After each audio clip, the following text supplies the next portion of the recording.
watak Michael Jackson time kecil yang dilakonkan oleh Giuliano. So watak dia pun memang sebiji, rupa pun lebih kurang sama je dengan waktu time dia kecil tu.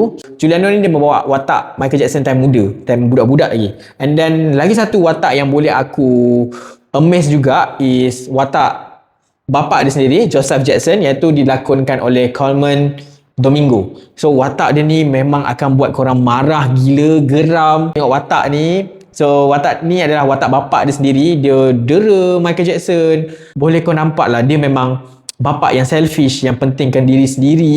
Boleh dikatakan geram lah tengok watak dia ni. Macam kalau tak ada mak dia ni yang selalu backup si Michael Jackson ni, aku rasa Michael Jackson memang nak kena bantai teruk dengan bapak dia. So watak Joseph Jackson dalam filem ni memang copy paste, memang jadi. Watak ni akan membuat kau rasa marah terhadap bapak dia ni sebab dia macam abuse lah anak dia ni.